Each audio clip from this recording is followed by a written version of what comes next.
वासुदेवा श्री कृष्ण गोविंद हरे मुरारी हे नाथ नारायण वासुदेवा श्री कृष्ण गोविंद हरे मुरारी हे नाथ नारायण वासुदेवा। बोलो श्री कृष्ण भगवान की जय।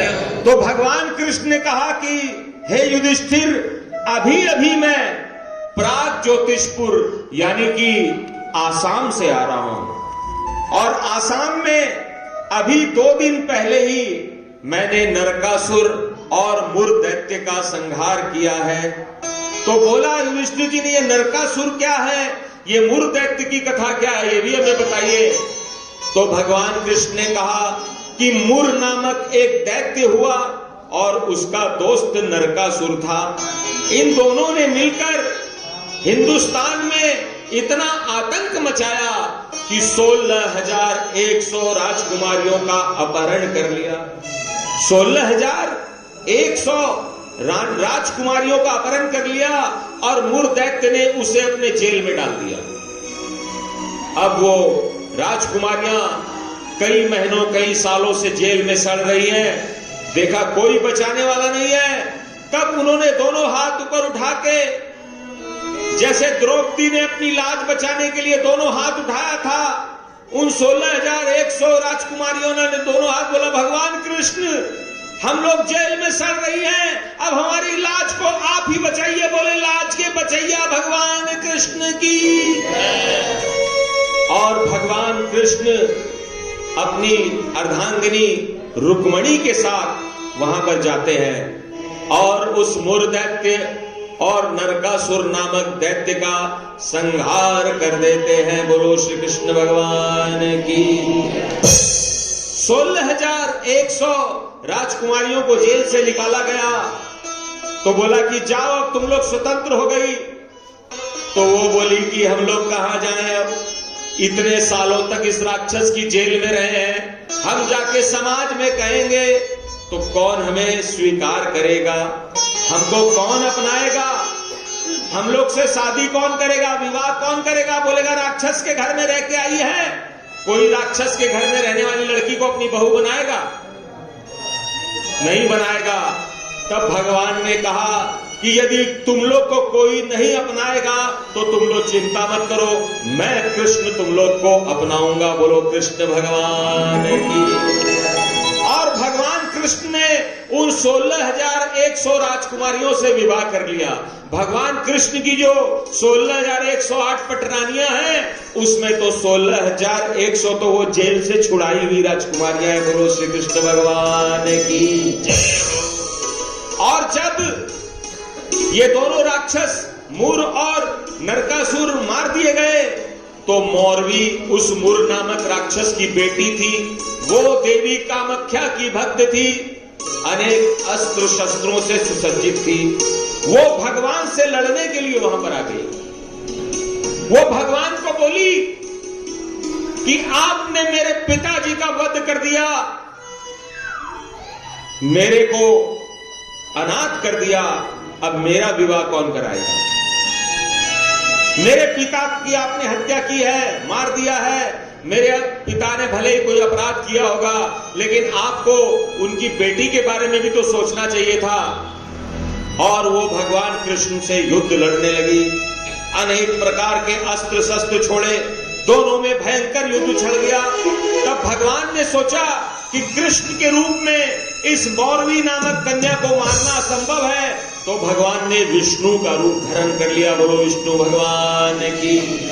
बताइए, वो एक सुकुमारी कन्या मौरवी मुर दैत्य की बेटी, वो और भगवान विष्णु में लड़ाई हो रही है, न कोई जीत रहा है न कोई हार रहा है। और तभी उस मौरवी ने एक खड़ग चलाया और वो खड़ग जाके भगवान विष्णु के वाहन गरुड़ को लग गया। गरुड़ को मूर्छा आ गई और फिर भगवान विष्णु को क्रोध आ गया। उन्होंने सुदर्शन चक्र निकाला और बोला कि जाओ इस कन्या की हत्या कर दो। लेकिन जैसे ही वो सुदर्शन चक्र चलता, वैसे ही सामने देवी कामाख्या आ गई। बोलो कामाख्या मैया की जय। कामाख्या देवी ने कहा, ठहरिए ठहरिए महाराज, ये कन्या मेरी भक्त है, इसको मत मारिए। ये श्याम बाबा की कथा चल रही है, ध्यान रखिएगा, ये इधर उधर की कथा नहीं चल रही, श्याम बाबा है मूल में। और कामाख्या देवी बोली कि ये जो मौरवी है, इसका नाम काम कंटकटा है, मुर दैत्य की पुत्री होने के कारण इसे मौरवी कहा जाता है। ये मेरी भक्त है, आप इससे 3 दिन 3 रात तक लड़ लें, इसको नहीं हरा सकते, क्योंकि इसको अस्त्र शस्त्र बल शक्तियां मैं कामाख्या देवी ने प्रदान की है। तब भगवान ने कहा कि हे देवी, मैं तो पीछे हट जाता हूं, अब तुम जाके अपनी भक्त को समझाओ। तो कामाख्या देवी मौरवी के पास गई, और मौरवी तो गुस्से से लाल हो रही थी, उसकी आंखें लाल, उसकी भुजाएं फड़फड़ा रही थी कि कब इस विष्णु को मैं मार दूं।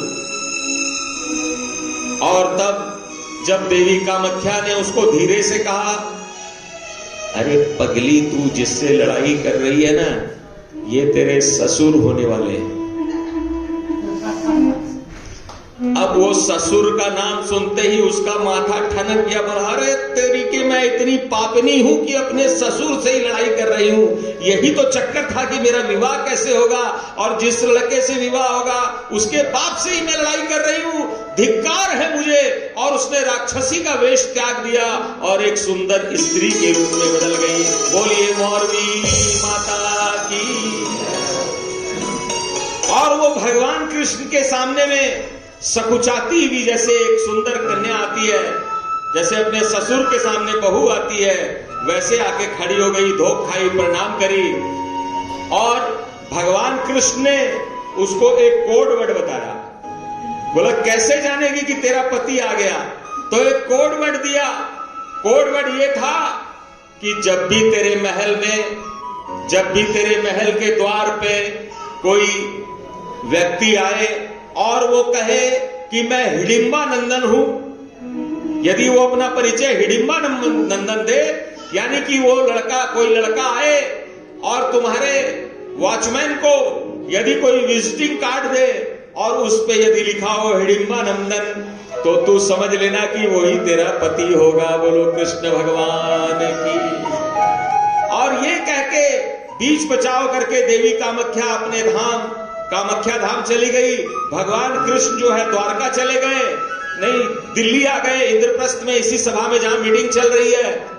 और फिर जो है बोला कि वो जो लड़की है मौरवी, वो घटोत्कच के लिए योग्य कन्या है।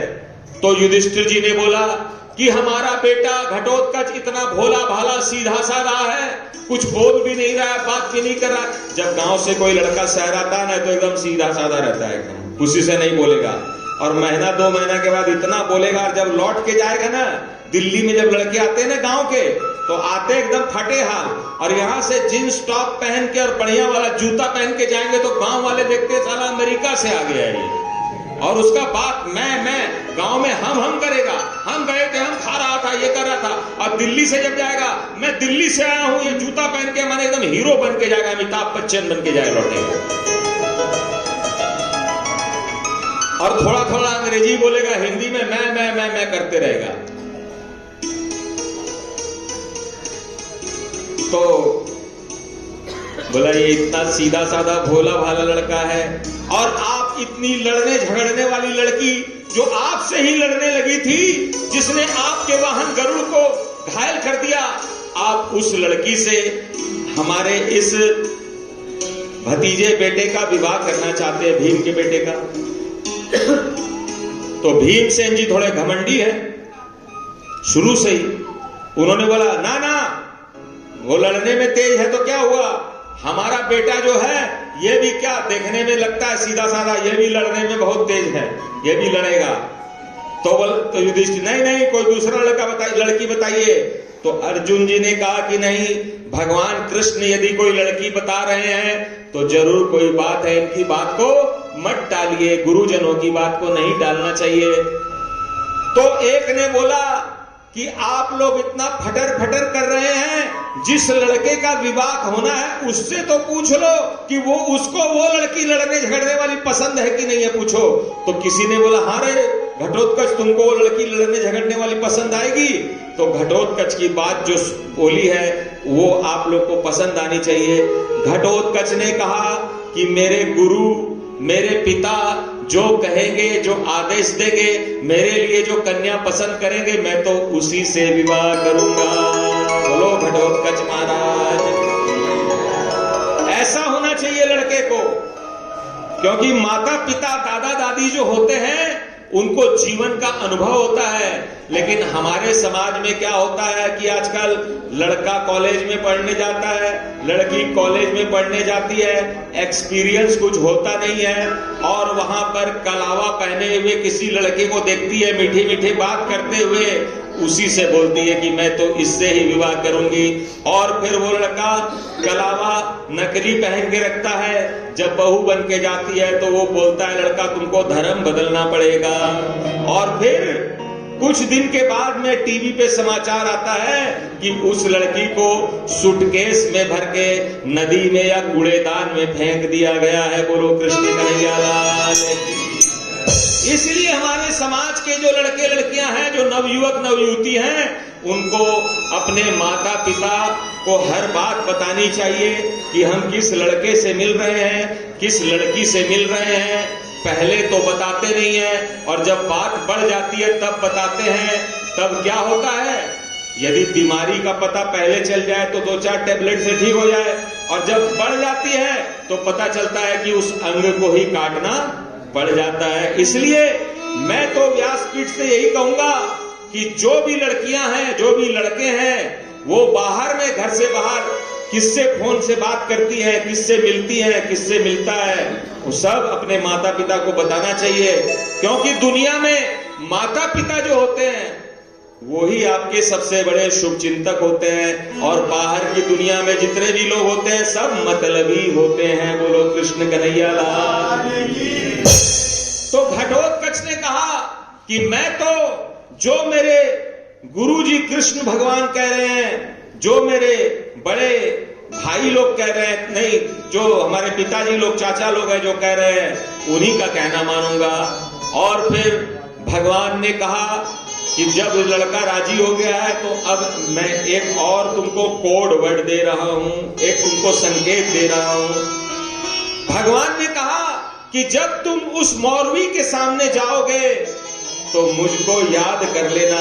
जैसे द्रौपदी ने दोनों हाथ उठाया था तो मैंने द्वारका से ही वस्त्र बढ़ा दिया था, वैसे जैसे ही तुम मुझको याद करोगे तो मैं तुम्हारे बल को और बुद्धि को बढ़ा दूंगा। बोला क्यों, क्या दरकार है? तो भगवान ने बोला कि उस लड़की ने संकल्प किया हुआ है कि जो उसको पढ़ाई में और लड़ाई में हरा देगा उसी से विवाह करेगा। बताइए, उस लड़की ने, मौरवी ने ऐसा संकल्प किया हुआ है कि जो उसको पढ़ाई में और लड़ाई में हरा देगा उसी से विवाह करेगी। तब वो भगवान ने कहा कि जब तुम उसके सामने जाओगे तो मुझको याद कर लेना, मैं तुम्हारी बुद्धि को भी बढ़ा दूंगा और बल को भी बढ़ा दूंगा। बोलो बोलो प्रेमियों श्याम बाबा की जय। श्याम